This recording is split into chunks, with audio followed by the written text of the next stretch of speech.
देखिए भाई, अ, अब हम यहाँ से कयास एनालॉजी को स्टार्ट कर रहे हैं। ठीक है, कयास एनालॉजी, एनालॉजिकल डिडक्शन। देखिएगा, व्हाट इज कयास, in what circumstances do Sunni Muslims allow the use of कयास। ठीक है, इसमें बेटा सुन्नी मुस्लिम के वर्ड को हमने अंडरलाइन कर दिया है। ठीक है, मतलब सिंपल है कि शियाज कयास यूज नहीं करते, बल्कि शियाज उसकी जगह एक और सोर्स ऑफ लॉ यूज करते हैं, दैट इज अकल। ठीक है, यानी कुरान, हदीस, इजमा एंड अकल। अच्छा, लिटरल मीनिंग तो अकल और कयास के ऑलमोस्ट मिलते जुलते हैं। ठीक है, यानी एनालॉजी। ठीक है, लेकिन टर्मिनोलॉजी में जरा फर्क है, अभी आगे आ जाएगा। ठीक है, तो वो हम जरा डिटेल से डिस्कस कर लेंगे। इसके साथ साथ बेटा, और के साथ एक और क्वेश्चन लिख लो। ब्रीफली डिस्क्राइब द टर्म कयास। Briefly describe the term qiyas and say how it can be used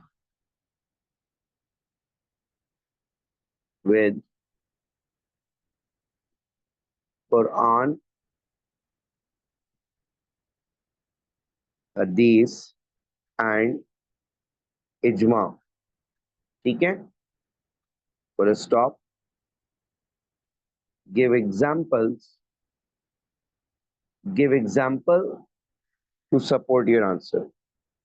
एक एग्जाम्पल भी काफी है, अगर डिटेल से दे दो, वरना दो एग्जाम्पल्स दे दो मेरे भाइयों। ठीक है, तो अब मेरी बात को जरा गौर से सुनना। दोनों क्वेश्चन सेम है, और है क्या कि सबसे पहले तो हम कयास के बारे में पढ़े ना, कि कयास कहते किसे हैं। ठीक है, I hope you have done that. तो सबसे पहले हम पैरा 1 लिखेंगे, इंट्रोडक्शन ऑफ कयास का। ठीक है, qiyas as the fourth source of legal thinking. सबसे पहले तो पैरा 1 लिख लो, qiyas as the fourth source of legal thinking. फिर उसके बाद हम बताएंगे क्या कयास के लिटरल मीनिंग होते हैं, मेजरमेंट, कंपेयरिंग और जजिंग बाय कंपेयरिंग। ठीक है, और एनालॉजिकल डिडक्शन।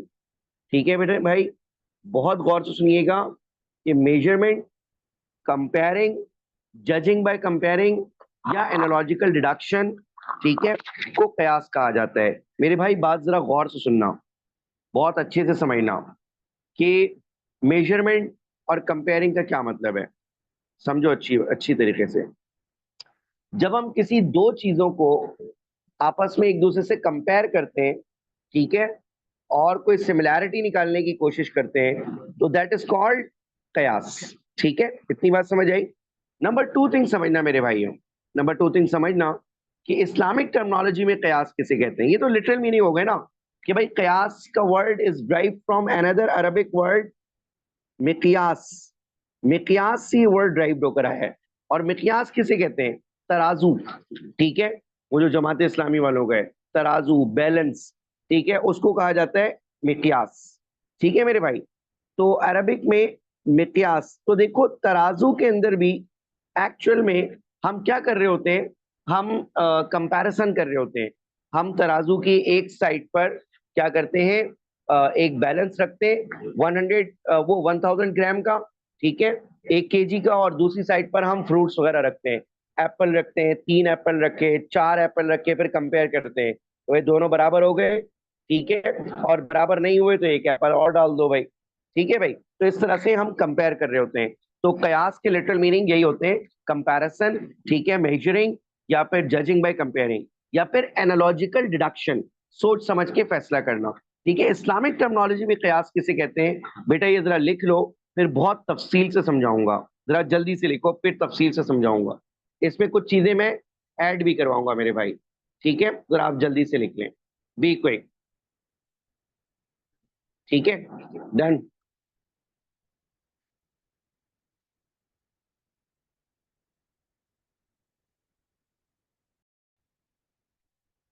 देखो भाई, इस्लामिक टर्मिनोलॉजी में कयास किसे कहते हैं, गौर से सुनना।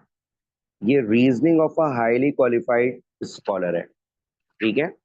यानी इस हाईली क्वालिफाइड स्कॉलर का अपना ओपिनियन है, लेकिन ये ओपिनियन ऐसे नहीं कि बस मेरे दिल दिमाग में आ रहा है, नहीं, बल्कि जो वो ये ओपिनियन निकालेंगे by comparing an existing situation, यानी न्यू केस। मैं अभी इसको तफसील से समझाऊंगा, पहले इसको वर्ड टू वर्ड समझ लो, फिर इसकी तफसील बताऊंगा, ठीक है।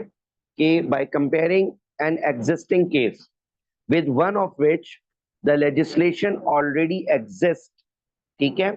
यानी सिंपल वर्ड में बता रहा हूं कि स्कॉलर कयास करने के लिए एक नए मैटर को एक ओल्ड मैटर से कंपेयर करता है, उसको यही कह रहे हैं कि with one of which whose legislation already exist. लेकिन ओल्ड मैटर के लिए जरूरी है कि उसके बारे में कुरान या हदीस में कोई कमांड मौजूद हो, ठीक है। ठीक है, with the help of the common point, ठीक है, with the help of the common point, और ये सारा काम वो कॉमन पॉइंट की हेल्प से करता है। बेटा बहुत गौर से सुनना जो समझा रहा हूं, ठीक है। देखो फॉर एग्जाम्पल मैंने कहा, यहाँ इस सेंटेंस के अंदर ना कयास की डेफिनेशन के अंदर आपको तीन चीजें नजर आ रही हैं, गौर से सुन लो, ये तीन चीजें सिर्फ फिंगर टिप्स पे रखना। Number one, new case. Number two, old case. Number three, common point. ये तीन चीजें आपको कयास में नजर आ रही हैं। यानी स्कॉलर, अपना ग्रेट स्कॉलर अपना ओपिनियन बनाने के लिए एक न्यू केस लेता है, ठीक है, उसको कंपेयर करता है ओल्ड केस के साथ with the help of the common point. इतनी बात समझ आ गई ना? अब जरा इसको एक ड्राइंग के जरिए से समझो, ठीक है। इसको, इस बात को एक ड्राइंग के जरिए से समझें। फॉर एग्जाम्पल जरा ये देखिएगा और यहां समझें।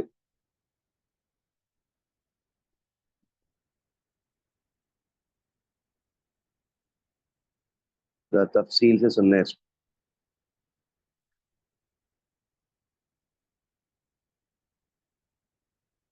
यार ड्राइंग तो हमारी बचपन से ही खराब है, ठीक है, लेकिन गुजारा चलो थोड़ा सा चला लेते हैं,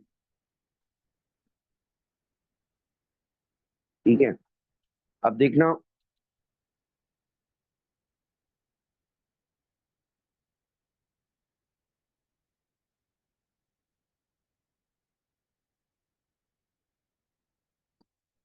सुने मेरे भाइयों,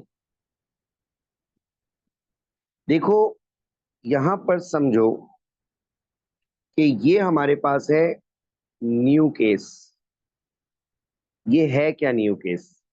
ये है केमिकल वाइन जो आजकल चलती है, या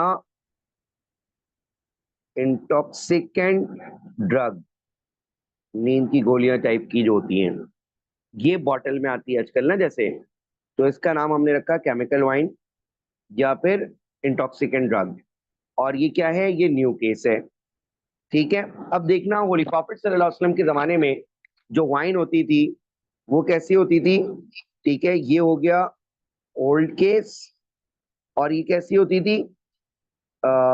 नेचुरल इंग्रेडिएंट्स वाली, नेचुरल इंग्रेडिएंट्स वाली वाइन हुआ करती थी। यानी ग्रेप्स की, एप्पल की, व्हीट की, ठीक है, डेट्स की, इन सब चीजों से वाइन बना करती थी, नेचुरल इंग्रेडिएंट्स वाली, ठीक है भाई। अब सुनना, मेरी बात को समझना। अब क्या कहते हैं, एक बच्चा, एक लड़का एक स्कॉलर के पास आता है और कहता है कि सर देखिए, आजकल जो वाइन है, जिसको हम कहते हैं आजकल की वाइन के नाम है, ठीक है, बियर, ब्रांडे, ठीक है, वोदका, ठीक है, या फिर आप कह लो क्या कहते हैं, विस्की, ठीक है, ये सारे नाम आते हैं आजकल की वाइन के, ठीक है। तो एक बंदा कहता है कि सर कुरान में तो कहीं भी नहीं लिखा हुआ कि बियर हराम है, विस्की हराम है, ठीक है, रम हराम है, मुदस्सिर देखो अपने अपने तजुर्बे बता रहा है।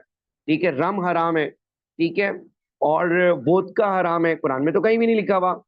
ठीक है, तो कुरान में तो लिखा है वाइन हराम है। और वाइन तो होली प्रॉफिट सल्लल्लाहु अलैहि वसल्लम के जमाने में नेचुरल इंग्रेडिएंट्स की होती थी। ग्रेप से बनती थी, एप्पल से बनती थी, वीट से बनती थी, डेट से बनती थी। तो आजकल की जो ये ड्रिंक्स हैं, बेयर, ब्रांडे वगैरह, ये हराम तो नहीं होनी चाहिए। ठीक है, तो स्कॉलर ने कहा कि बेटा एक मिनट रुको, मेरी एक बात को समझो, एक बात को समझो। अभी तुम खुद बताना कि हराम होनी चाहिए या नहीं होनी चाहिए। स्कॉलर ने ये पूछा कि बेटा ये बताओ कि ये ओल्ड केस जो होली प्रॉफिट सल्लल्लाहु अलैहि वसल्लम के जमाने का है, ठीक है, ये ओल्ड केस जो होली प्रॉफिट सल्लल्लाहु अलैहि वसल्लम के जमाने का है, ठीक है, ये क्यों हराम है? क्या ये इस वजह से हराम है कि ये एप्पल से और डेट से बनती थी? ठीक है, अगर एप्पल और डेट कोई गलत चीज होते तो फिर तो एप्पल, ग्रेप्स, डेट्स खाना भी अलाउड नहीं होता।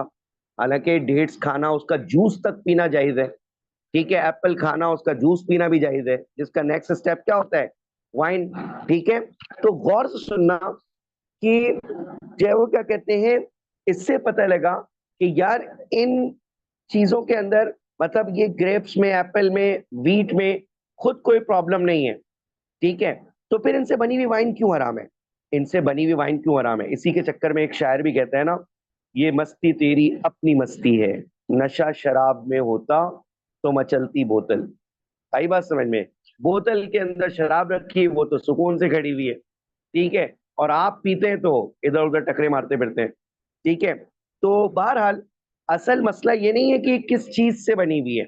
स्कॉलर बंदे को समझा रहे हैं कि भाई अगर ये मसला नहीं है कि ये किस चीज से बनी हुई है वाइन। अगर मसला ये होता कि ये वाइन किस चीज से बनी हुई है, तो उन चीजों का हराम होना भी, उन चीजों को भी हराम होना चाहिए था। ठीक है, बात आ गई समझ में? ठीक है, तो इस वजह से अब सुनिएगा कि भाईजान स्कॉलर ने उसको बताया कि अब आप खुद ही बताएं कि ये वाइन क्यों हराम लग रही है आपको। तो फाइनली सोच के बताया उसने कि भाई ये वाइन इसलिए हराम है कि इट इज इंटॉक्सिकेंट। ठीक है, इट इज इंटॉक्सिकेंट, इसके अंदर नशा होता है। आई बात समझ में? ठीक है, इसके अंदर नशा होता है, इसके अंदर इंटॉक्सिकेशन होता है, अल्कोहल होता है। तो स्कॉलर ने कहा कि हाँ आपने बिल्कुल सही कहा। तो भाई अगर ये वाइन जो होली प्रॉफिट के जमाने की थी, ठीक है, उसमें अल्कोहल होता है, तो हम अपनी वाली वाइन को भी देखेंगे कि क्या इसमें अल्कोहल है या नहीं है। ठीक है, तो जब हमने अपनी वाली वाइन को देखा तो इसके अंदर भी अल्कोहल था भाई। ठीक है, तो अब देखिएगा, तो अब हमें दोनों के अंदर अल्कोहल मिल गए। देखो बेटा मेरे ये एरोस को देखना किस तरफ जा रहे हैं ये एरोस। ठीक है, एरोस का एरोस की जो डायरेक्शन मैंने बनाई हुई है ना, एरो का निशान, ये भी आपके मैटर को आसान कर रहा है कि भाई देखो सबसे पहले हमने ये मटके वाली वाइन से निकाला कि इसके अंदर इंटॉक्सिकेशन पाई जाती है। और फिर उसके बाद हमने कहा कि भाई अपनी बियर या ब्रांडी को भी इस मटके वाली वाइन से क्या करके देखते हैं, मैच करके देखते हैं। जब मैच करके देखा तो इन दोनों के अंदर हमें एक कॉमन पॉइंट मिला। ठीक है, और वो कॉमन पॉइंट क्या था? ठीक है, वो कॉमन पॉइंट था इंटॉक्सिकेशन। आई बात समझ में? वो कॉमन पॉइंट था इंटॉक्सिकेशन। तो जब वो कॉमन पॉइंट इंटॉक्सिकेशन था, तो अब हमने फौरन देखा कि भाई ये इंटॉक्सिकेशन तो हमारे न्यू केस में भी पाई जा रही है। तो जब दोनों केसेस के अंदर इंटॉक्सिकेशन मौजूद है, तो मेरे भाई फिर एक वाइन क्यों हराम होगी? दोनों ही वाइन हराम होंगी। ठीक है, तो लिहाजा जो है वो क्या कहते हैं, यहाँ पर कमांड आ गई दोनों के लिए, सेम कमांड के दोनों किस्म की वाइन क्या है? हराम है। ठीक है, तो ये हो गए चार एलिमेंट्स हो गए कयास के। ठीक है, अब सुनते जाना, चार एलिमेंट्स कैसे हो गए कयास के।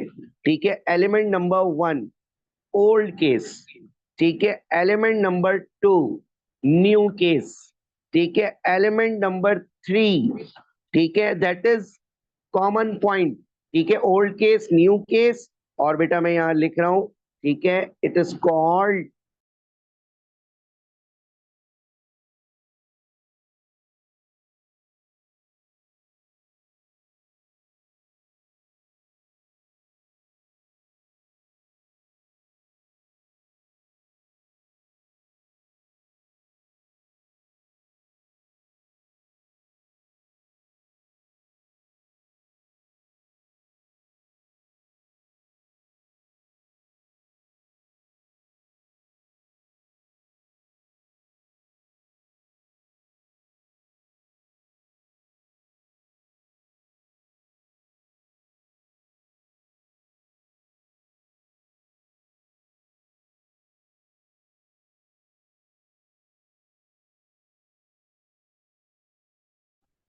हाँ जी, तो सुनिएगा कि इसमें क्या आ गया।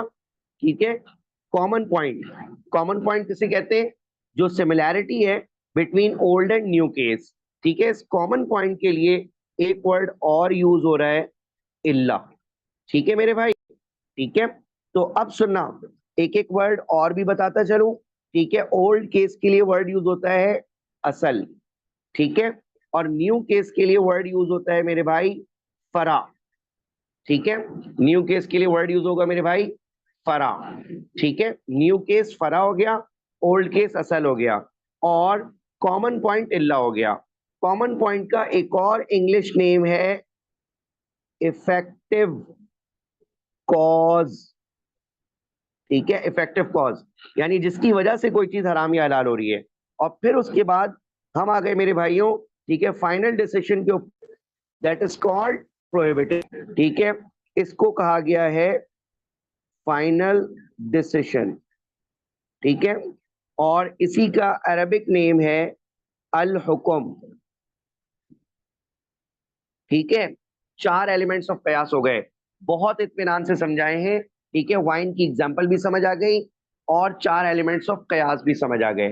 ठीक है मेरे भाई, तो मैं एक दफा फिर बता रहा हूं कि वाइन के अंदर क्या कहते हैं, जब भी हम कयास करेंगे तो कयास के अंदर चार मेजर एलिमेंट्स होंगे। एक ओल्ड केस, जो कुरान या हदीस में उसकी कमांड मौजूद होगी। एक न्यू केस, जिसकी कमांड रिक्वायर्ड होगी। ठीक है, देखो मैं यहाँ मेंशन भी कर रहा हूं, न्यू केस के अंदर क्या है, कमांड रिक्वायर्ड। ठीक है, और ओल्ड केस के अंदर क्या होता है, ठीक है, command exist in Quran and हदीस। ठीक है, कमांड एग्जिस्ट इन कुरान और हदीस। ठीक है मेरे भाई, कुरान और हदीस के अंदर इसकी कमांड मौजूद होगी, वो होगा ओल्ड केस। ठीक है, जिसकी कमांड हमें फाइंड आउट करनी होगी, जैसे एक्स की वैल्यू फाइंड आउट करते हैं, तो वो न्यू केस। ठीक है, और फिर वो डाटा जो जमा करते हैं हम, क्या कहते हैं, मैटर सॉल्व करने के लिए, तो वो होता है कॉमन पॉइंट। ठीक है मेरे भाई, सिंपल सा आपके सामने आ गया कि क्या कहते हैं, एग्जाम्पल ऑफ वाइन क्या है। भाई ये सबके समझ आ गई, जरा बताइएगा, बी क्विक, जरा जल्दी से बताएं। इसके ऊपर हमें फिर बहुत कुछ लिखना है, और ये लिख भी लिया आप लोगों ने साथ साथ। ठीक है, बी क्विक।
बेटा डन हो जाए तो बता दीजिएगा। ठीक है, डन हो जाए तो फौरन बता दीजिएगा।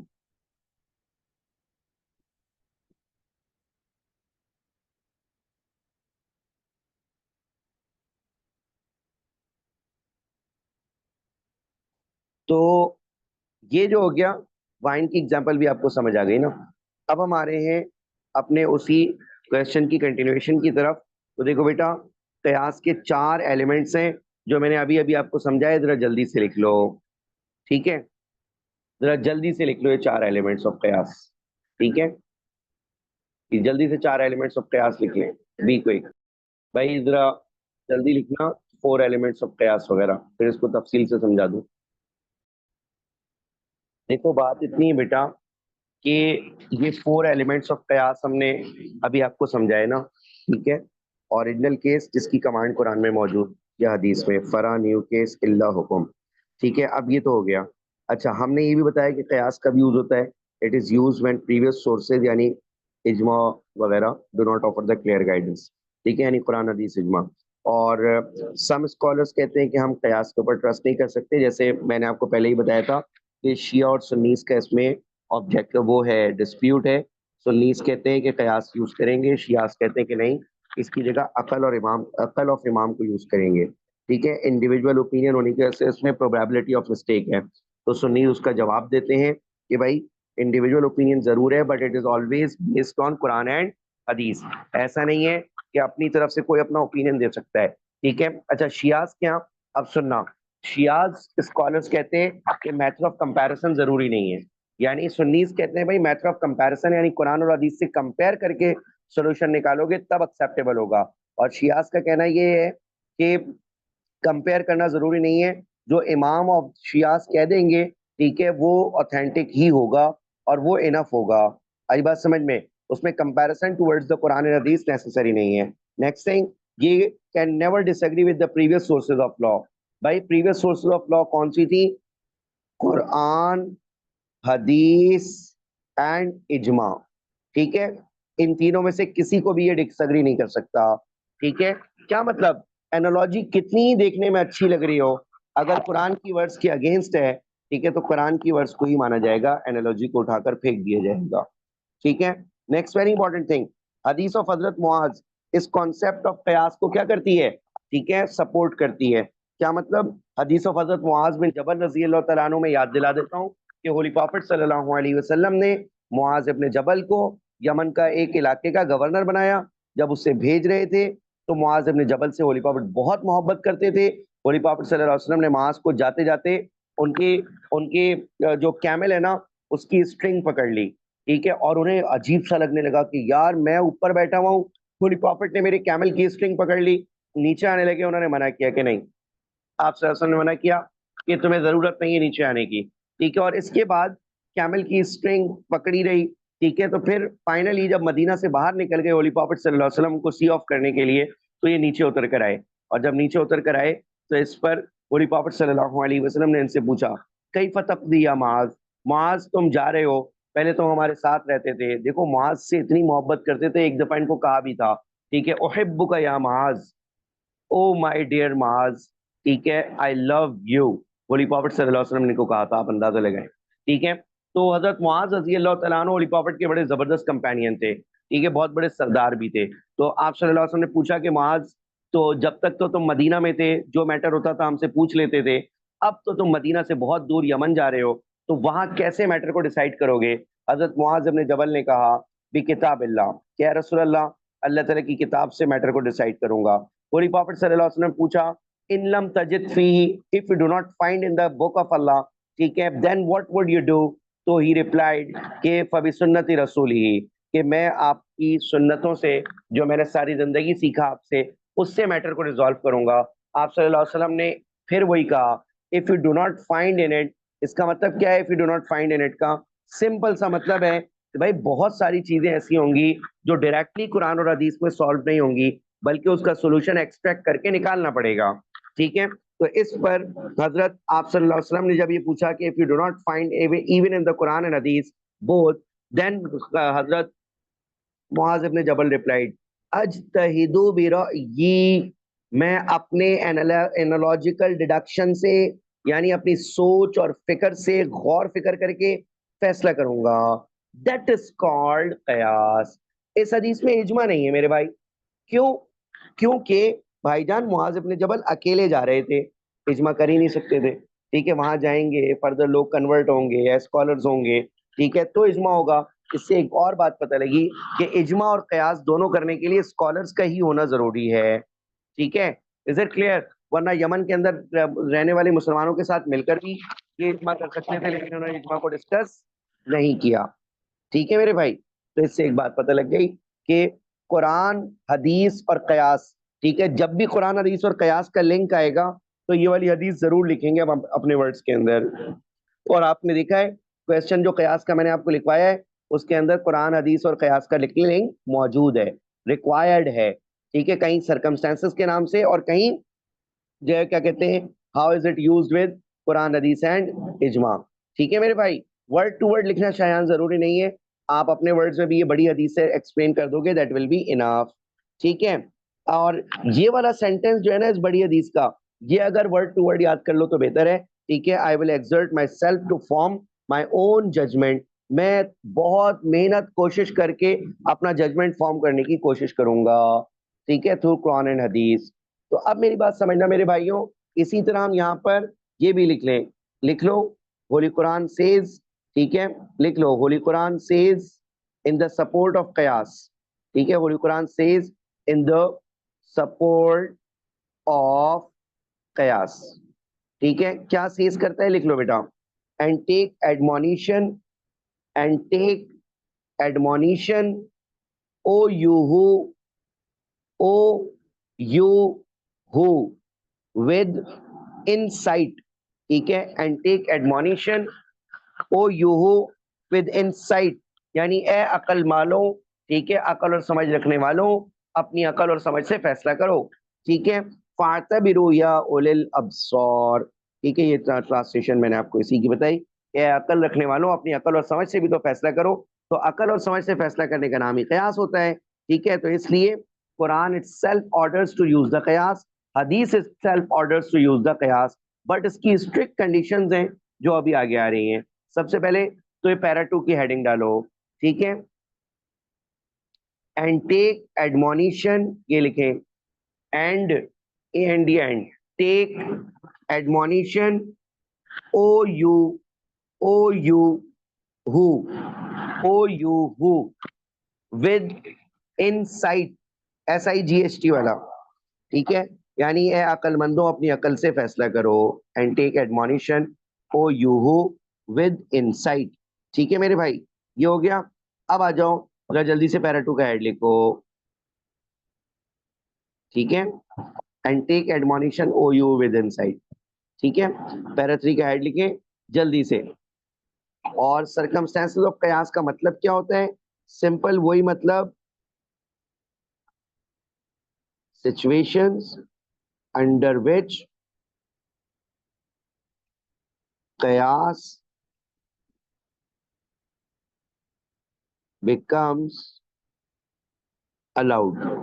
ठीक है, ऐसी कौन सी सिचुएशंस हैं जिसमें कयास क्या हो जाता है, अलाउड हो जाता है। हमेशा तो अलाउड नहीं होता ना, वैसे हमने बता दिया कि कयास रेयरली अलाउड होता है। क्या मतलब रेयरली अलाउड होता है, देखो कुरान में कोई मेंशन्ड है कोई मैटर, तो आप कयास नहीं कर सकते उसको लेकर। हदीस में कोई मैटर मेंशन्ड है, आप उसको लेकर कयास नहीं कर सकते। ठीक है, हमेशा कयास ऐसे मैटर पे होगा जो कुरान हदीस और इजमा में मौजूद नहीं होते। तो मेरे भाई एक बात सुनना, इस पूरे पैराग्राफ को एक सेंटेंस के अंदर बेस कर रहा हूं। Qiyas is allowed to be use where Quran and hadith are silent और नीड्स एक्सप्लेनेशन। मैंने क्या कहा, कयास कैन बी यूज्ड, ठीक है, in circumstances where Quran and hadith are silent and needs explanation. ठीक है, जब कोई और सोर्सेज वर्क नहीं कर रही, कुरान हदीस और इजमा, तो फिर कयास वर्क करता है। ठीक है मेरे भाई, तो अल्लाह सुब्हानहू तआला ने देखो हम पर कितनी मेहरबानी की है कि अल्लाह सुब्हानहू तआला ने हमें अकल भी दी, किताबें भी दी, और फिर उसके बाद ये भी कह दिया कि भाई कोई बात ऐसी लग रही है जो कुरान और हदीस में क्लियरली मेंशन नहीं है। ठीक है, तो इवन देन तुम जो है वो क्या कहते हैं, उसमें किसी और स्कॉलर का ओपिनियन भी यूज कर सकते हो। ठीक है, तो अब ये इतना सिंपल सा सेंटेंस था, where Quran and hadith are silent और नीड्स एक्सप्लेनेशन। तो ये बच्चा सोचने लगा सर इसके 5 मार्क कहाँ से मिलेंगे, चलो 3 मार्क 4 मार्क डेफिनेशन के मिल जाएंगे। ठीक है, 5 मार्क इसके होंगे, आखिरी पैराग्राफ कंक्लूजन का हो जाएगा एग्जाम्पल का। ठीक है, तो भाई 5 मार्क कौन दे देगा इस छोटे से सेंटेंस के ऊपर, सर्कमस्टेंसेस ऑफ इजमा। तो हम बताएंगे सर्कमस्टेंसेस ऑफ कयास। तो एग्जामिनर से पूछा, एग्जामिनर ने कहा कि कहानी लंबी करो। कैसे लंबी करो, मैं डिक्टेट कर रहा हूँ, जरा जल्दी से लिख लो, बी क्विक। ठीक है, प्लीज सर्कमस्टेंसेस मैं डिक्टेट कर रहा हूँ कयास के। जब भी सर्कमस्टेंस एग्जामिनर कहता है कि सर्कमस्टेंसेस को इलेबोरेट करना है किसी लोअर सोर्स की, ठीक है, तो उससे पहले वाली जितनी सोर्सेज होंगी उसको आपने मेंशन करना पड़ेगा। ठीक है, तो यहाँ लिखना शुरू करो, इत्मीनान से डिक्टेट करवा रहा हूँ लिखना। Holy Quran being the word of Allah, Holy Quran being the word of Allah, Holy Quran being the word of Allah is the first and is the first and most important source of legal thinking in Islam. Holy Quran being the word of Allah is the first and most important source of legal thinking in Islam.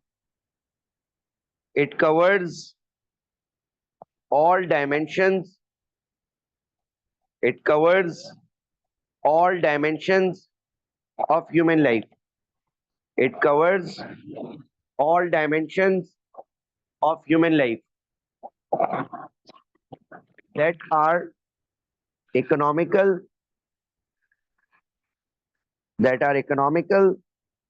social, religious,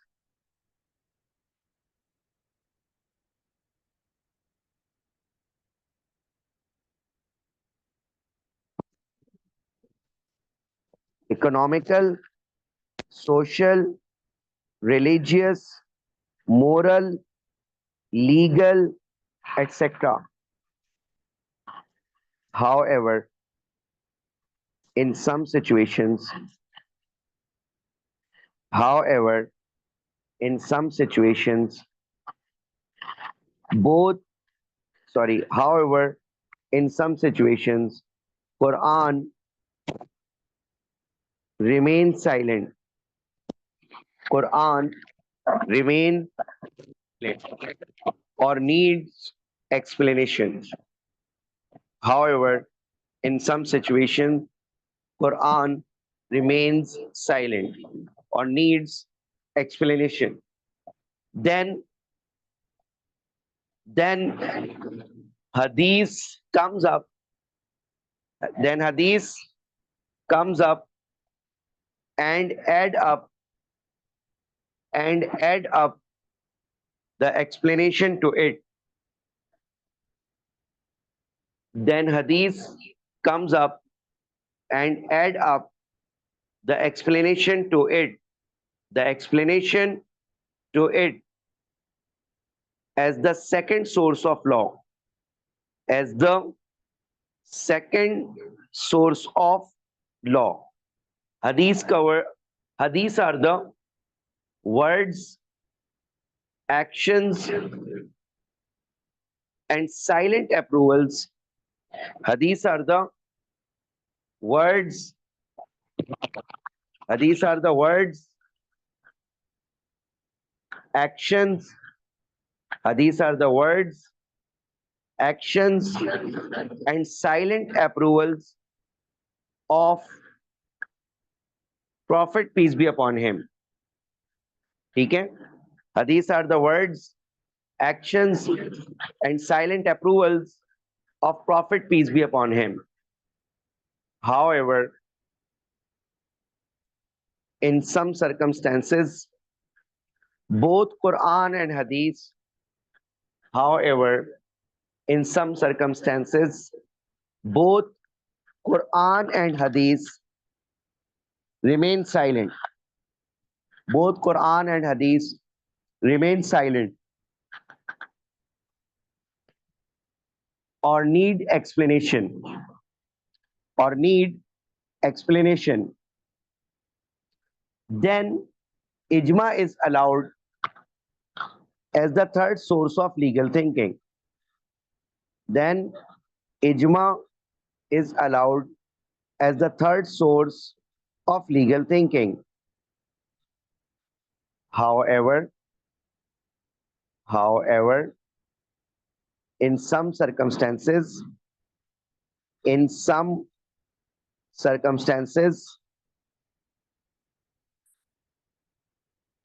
all previous sources of law, all previous sources of law,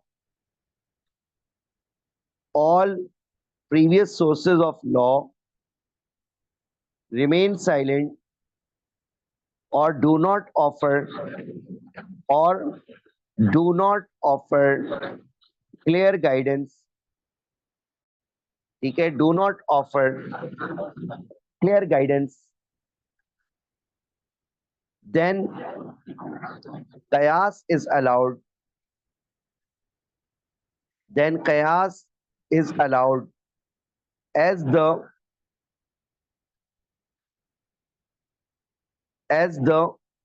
fourth source of legal thinking. Then qiyas is allowed as the fourth source of legal thinking. ठीक है, देखो इसमें हुआ क्या बेटा, इसमें हमने सारी चीजें क्या कर दी,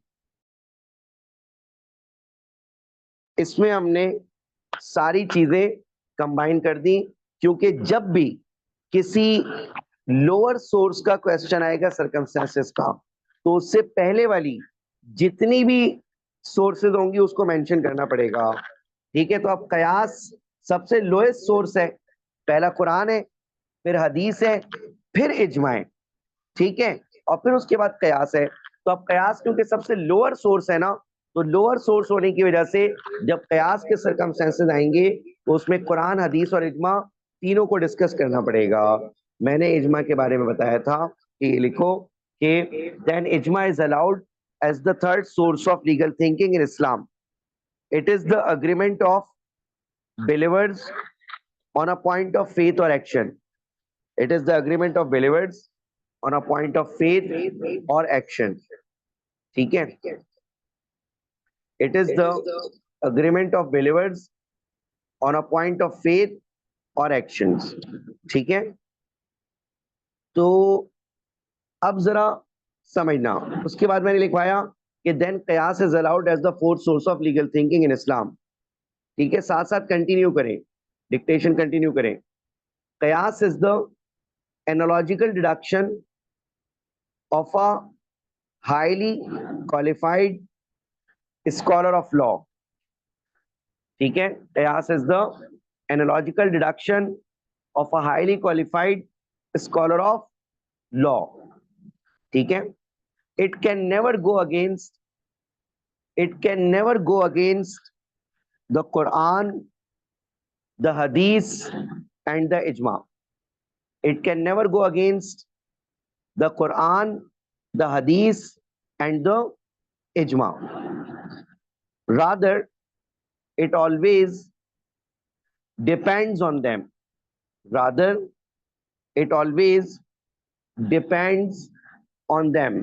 क्या मतलब कि भाई कुरान, हदीस और इजमा के अगेंस्ट कभी भी नहीं जाता कयास, बल्कि कुरान, हदीस और इजमा को क्या करता है, सपोर्ट करता है कयास, सॉरी, और उससे सपोर्ट लेता भी है। आई बात समझ में? ठीक है, तो क्या लिखवाया हमने कि वेयर कुरान हदीस आर साइलेंट। ठीक है, और it can never disagree with the previous sources of law, rather it always depends on them. ठीक है, rather it always depends on them. ठीक है मेरे भाई, तो so the deep knowledge of, depends on them के बाद लिखो, so the deep knowledge of Quran, so the deep knowledge of Quran, हदीस, इजमा, so the deep knowledge of Quran, हदीस, इजमा, कुरान, हदीस, इजमा and current situation in consideration, यानी जो नया प्रॉब्लम का सोल्यूशन ढूंढा जा रहा है। ठीक है, and current situation in consideration is necessary for the people who are is necessary for the people is necessary for the people who are involved in qiyas, who are involved in qiyas। क्या मतलब, वो लोग जो कयास करने बैठ रहे हैं वो great scholars of Quran and हदीस होने चाहिए। अगली बात समझ में? अच्छा, इसके आखिर में ब्रैकेट में एक लाइन लिख लो, Give few references from Quran and Hadith if not given in para 1. Give few references from Quran and Hadith if not given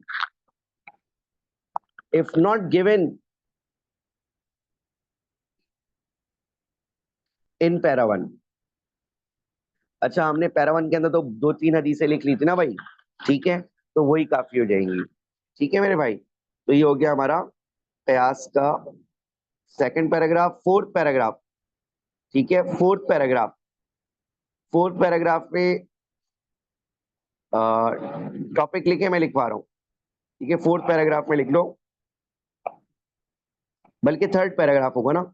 example of wine and other intoxicant drugs, example of wine and other intoxicant drugs, example of wine and other intoxicant drugs।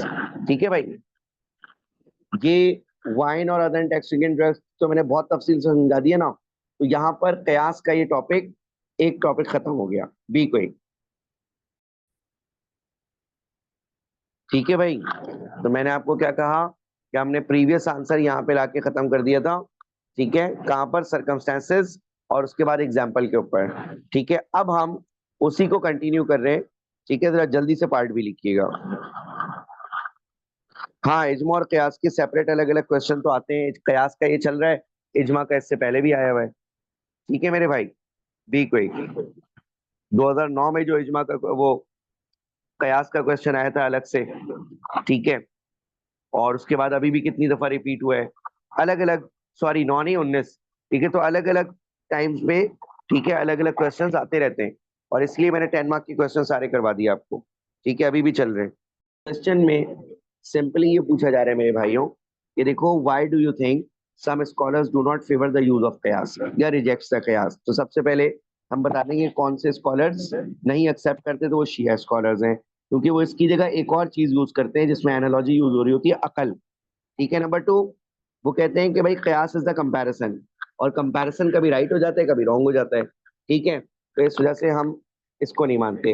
Next very important thing, decision with what Allah has revealed. Shias का एक concept ये भी है कि भाई जो कुरान है वो काफी है हमारे लिए, ठीक है, हदीस हमारे लिए काफी है। ठीक है, तो यहाँ पर हम बता रहे होंगे कि भाई देखो, कि काफी जरूर है, हम उसी को फॉलो करेंगे, लेकिन हम उसको फॉलो करेंगे किस वे के अंदर, the way defined by the prophet peace be upon him. लेकिन अगर वो हमें नहीं मिल रहा, तो फिर हम इजमा और कयास की तरफ आएंगे। ठीक है, नेक्स्ट थिंग, तो इसलिए कयास करना by a highly qualified scholar of law is not only required but it is also a praise. ठीक है, आई बात समझ में। अच्छा, अच्छा, डन बाय वन स्कॉलर, अगर एक स्कॉलर ने भी कोई पर्टिकुलर कयास मुरतब किया है, यानी प्रोसेस कर लिया है, तो अब हम हमारे लिए अलाउड हो जाता है यार, अगर एक ही मैटर के अंदर डिफरेंट ओपिनियंस हैं डिफरेंट स्कॉलर्स के, ठीक है, तो हमारे लिए मैटर क्या हो जाता है, आहिस्ता और हल्का हो जाता है। आई बस समझ में। ठीक है, कोई इश्यू है इसके अंदर भाई, जरा जल्दी से बताना, पार्ट बी। इसके बाद एक क्वेश्चन लिखो। ठीक है, क्वेश्चन क्या है,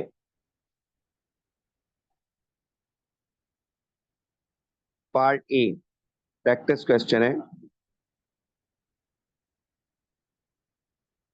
ठीक है, और ये क्या होता है, पार्ट ए में हम एक क्वेश्चन ऐड करेंगे बस। ठीक है,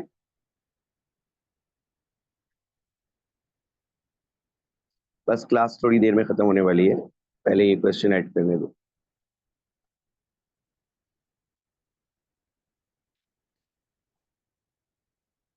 और हेडिंग भी लिखेंगे हम इसकी, relation between the sources of law. ठीक है, और पार्ट ए इसका बन जाएगा, डिस्कस हाउ द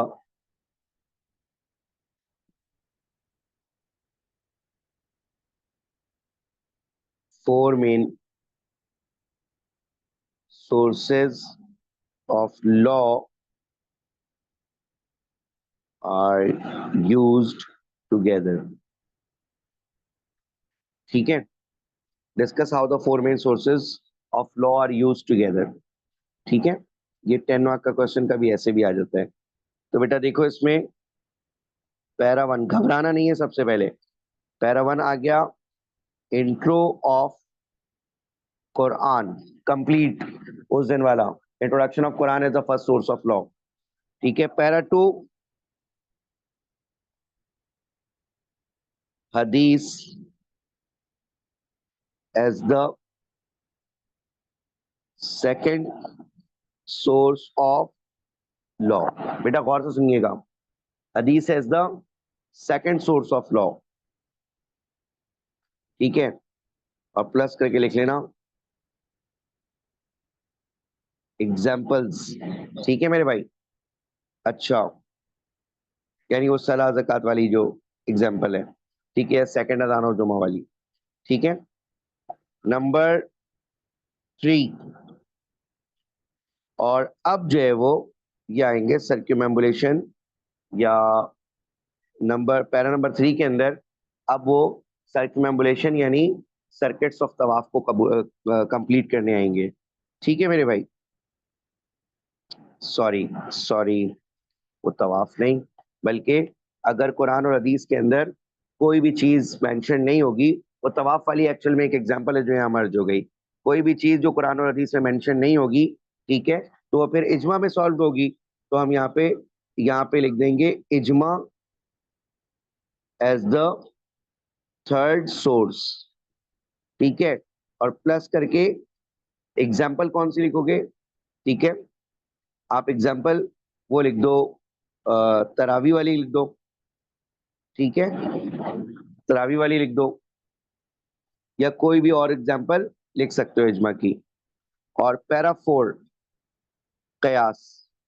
ठीक है, और इन सब में देखना एक एक वर्ड आ रहा होगा। ठीक है, एक एक वर्ड सबके अंदर आ रहा होगा कि when Quran is silent then इजमा, व्हेन इजमा इज साइलेंट देन कयास। ठीक है, और यहां पर देखो बेटा प्लस करके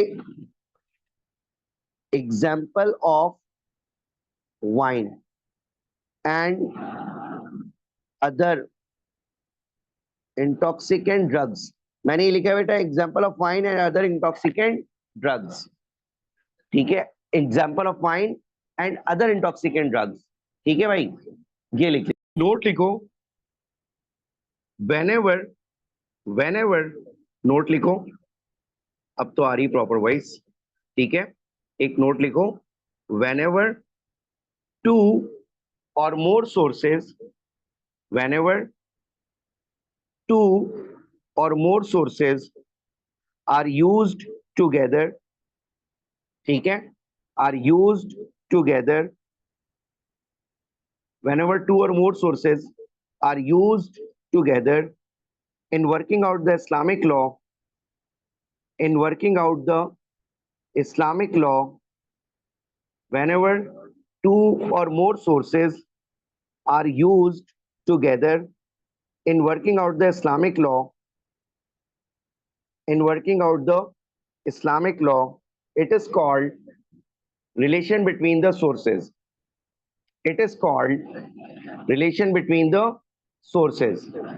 Whenever two or more sources are used together in working out the Islamic law, it is called relation between the sources.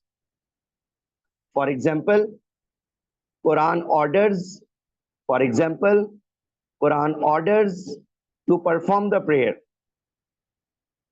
For example, Quran orders to perform the prayer. Quran orders to perform the prayer 67 times, but it never describes, but it never describes the method of prayer. But it never describes the method of prayer. But it never describes the method of prayer. The method of prayer is explained by the Prophet, peace be upon him, in his hadith. The method of prayer is explained by the Prophet peace be upon him in his hadith. It is called relation between Quran and Hadith. It is called relation between Quran and Hadith. आई कुछ बात समझ में भाई? ठीक है, तो ये relation between Quran and हदीस कहलाता है। ठीक है, जब भी कोई दो सोर्सेज एक ही मैटर के अंदर यूज हो रही हो, जैसे मैटर एक है नमाज, उसके अंदर कुरान भी आ गया, हदीस भी आ गई। कुरान ऑर्डर कर रहा है, हदीस उसको एक्सप्लेन कर रही है, ठीक है, मेथड बता रही है, तो ये रिलेशन बिटवीन कुरान एंड हदीस हो गया। ठीक है जी मिस्टर मोहम्मद, मैं अभी आपके ग्रुप पे अपडेट कर दूंगा चीजें। ठीक है, चलें।